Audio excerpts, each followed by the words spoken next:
Hey, boys and girls, good morning. Happy Tuesday. Um, Hopefully, yesterday you survived the rain. I had a chance to talk to Luca and Brody and Steven and Peyton and Lily yesterday through Google Hangouts, and I'm looking forward to chatting to a few more of you today using that. Um, Other than that, hopefully, you're having a good week so far. I'm here to read Chapter 6 of Chocolate Touch. So I'm going to hop right into that. Make sure you check the schedule to see if anything has changed, which it really didn't too much, but make sure you're following it for Tuesday's game plan. All right, Chapter 6. When the others had been excused to go out for mid-morning play, John had to go and stand by Miss Plimsoll's desk. "John," Miss Plimsoll said, "you mustn't make up silly stories to excuse your failures. I must have the truth. What did you do with your pencil?" "This is it," John said, showing Miss Plimsoll the pointed stick of chocolate. "Really, it is. It's changed." "What do you mean it's changed?" Miss Plimsoll demanded. "That's my pencil," John tried to explain. "Only it isn't the same anymore. Nothing stays the same today if I put it into my mouth. The same thing happened when I chewed my gloves. They were chocolate too." "John," said Miss Plimsoll slowly, do you feel all right?" "Yes, thank you," John said. "I feel all right, except," he added, "I'm getting so thirsty. The water from the water fountain turned to chocolate, and so did the water upstairs. I would like a drink of cold water." "Yes, John," Miss Plimsoll said. She suddenly looked pale. "You run out and play with the others. I'm going to have a talk with the nurse. And John," Miss Plimsoll said, as he started toward the classroom door, "here's another pencil. Be a good boy and try not to lose it. I'm afraid I'll have to keep this piece of chocolate until school's out. You know we don't allow anyone to eat candy in class." Miss Plimsoll put the slightly chewed chocolate pencil in her desk drawer, and John went out to look for Susan. He found her skipping rope with two girls in his class. John usually scorned skipping rope. He preferred hide-and-seek, tag, FBI and spies, kick the can, or any other good, exciting game.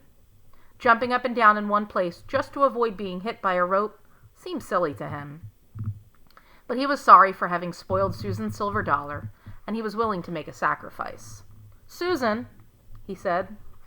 Susan continued to bounce on one foot as her two friends swung the rope over and over and over and under and over her. She didn't seem to notice John. "I'll skip with you," he offered. Susan stopped, and the rope was caught by her shins. "Let's try doubles, backwards," she said, but not to John. She ignored John.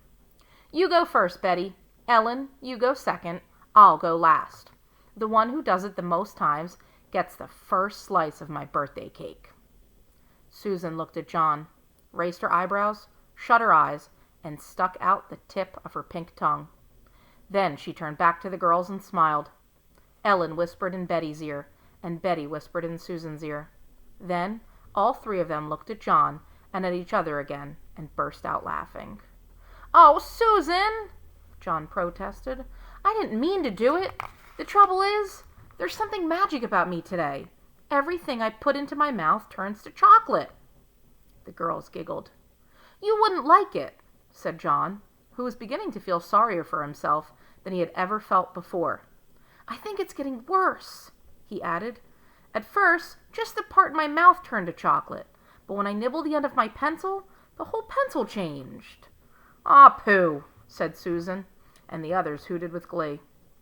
"Maybe I'll get sick and die," John warned. "Maybe I'll turn to chocolate myself. Then you'll be sorry."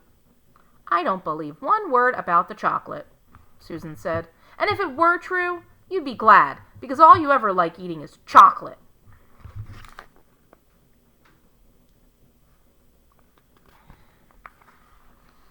"If you don't believe me," John retorted, "just you give me that skipping rope and I'll prove it." The girls looked questioningly at each other for an instant, but as they hesitated, the bell rang and it was time to go back to the classroom. The rest of the morning passed slowly for John. He was afraid that his mother was going to be cross about the missing gloves. She might not... Hi, Mr. Seconder. She might not accept the excuse that he had eaten them. He regretted his messed up arithmetic test. He was sad about Susan's anger and disbelief. And he was getting terribly thirsty. Once, during geography, and once during art, he was excused to get a drink of water. Both times, however, he swallowed nothing but sweet chocolate. His mouth was getting stickier and sweeter and drier by the minute. Oh, and that's the end of the chapter. All right, so check on Dojo for a few questions. The other thing to be aware of, boys and girls, is if you shared your Venn diagram with me yesterday or this morning, please take another look at it. I probably made some comments on there. And if you did it in your writing journal, that's totally fine as well. But please try and send me a picture of it on Dojo or in a shared Google Doc. That way I can give you some feedback on it. All right? Have a good day, and I will talk to some of you later on Google Hangouts. See you later.